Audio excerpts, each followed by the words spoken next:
Hello, my dear friends. Today, in the Indian Writing in English, that too in the poetry section, the poet we have today is Rabindranath Tagore, and the poem we have with us is Silent Steps. It is one of the poems taken from his collection Gitanjali.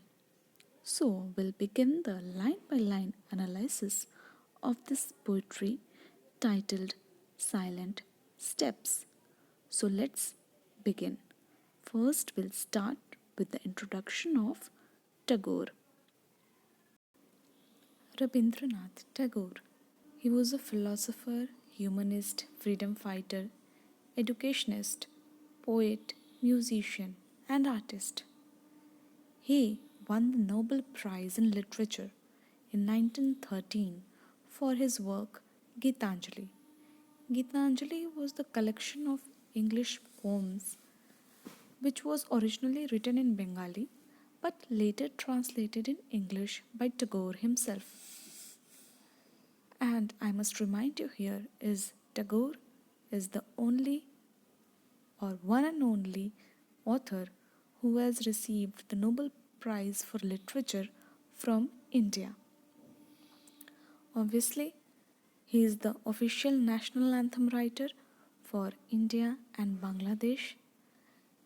Being an educationist, he always believed in nature being as the best teacher, and that's why on this concept he founded Shantiniketan and Vishwa Bharati University. The poem we have today of Tagore is Silent Steps.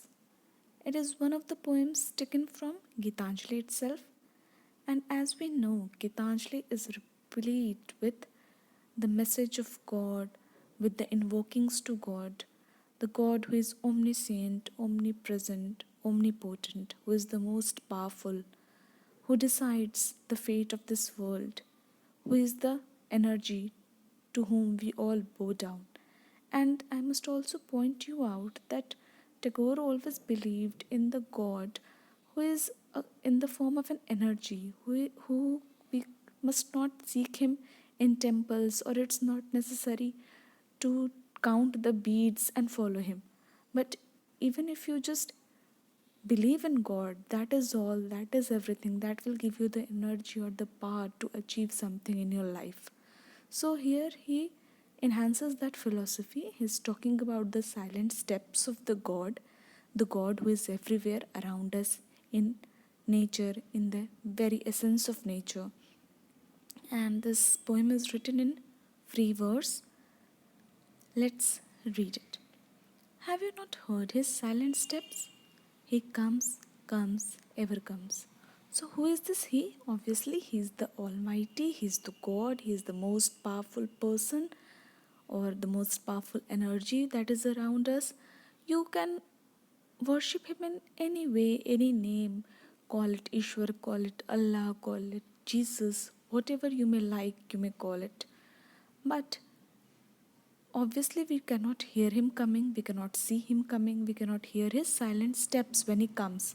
But he comes. But his existence is there somewhere or the other, although we don't really realize it that he is always there around us. Every moment, every age, every day, every night he comes.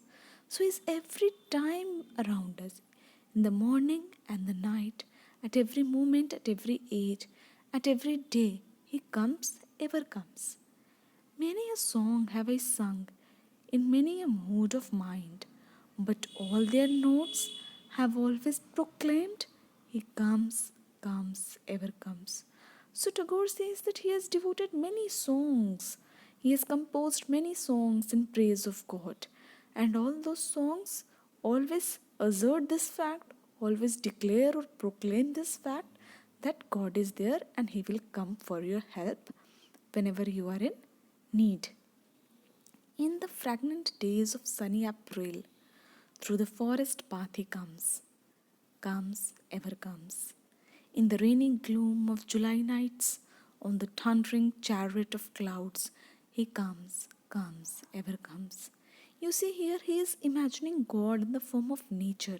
So, God is there at the time of day, when the days are fragrant, when the days are joyful, when it is sunny, when you enjoy. So, he is there in the forest's paths at that time. And obviously, he is also there when it is cold, when it is gloomy, when it is night, when it is thundering, in the form of chariot driven by clouds. He comes. So, you see, in the early days, in the tribal areas, or the tribal people or the primitive people, they always used to worship gods in the form of nature. And that is the real kind of worship, or that is the form of worship which Tagore is talking about. Tagore has, you can find many resemblance in Tagore's writing with the philosophies of Kabir. So he is kind of relating God in the various aspects of nature, or the various energy of nature, what is all around us. So you can find God in hope, and you can find God in gloom, you can find God at day, you can find God at night. So he is everywhere around you. Only you have to have the eyes to find him. In sorrow after sorrow, it is his steps that press upon my heart, and it is the golden touch of his feet that makes my joy to shine.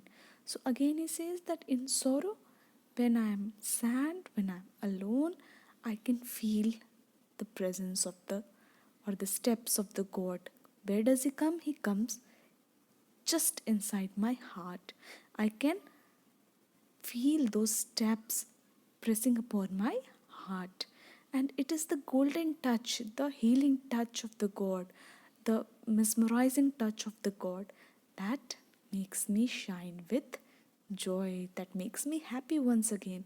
So, in the sorrowful days, the only help I have, the only support I have is of my God, and He is there. Only I have to believe in Him, only I have to keep the positivity alive, only I have to believe in the energy that is around us, and obviously, you will see that you will find a way out of your sorrows or gloom, and there always will be a day after a thundering night. So, that is all in this poetry. Thank you.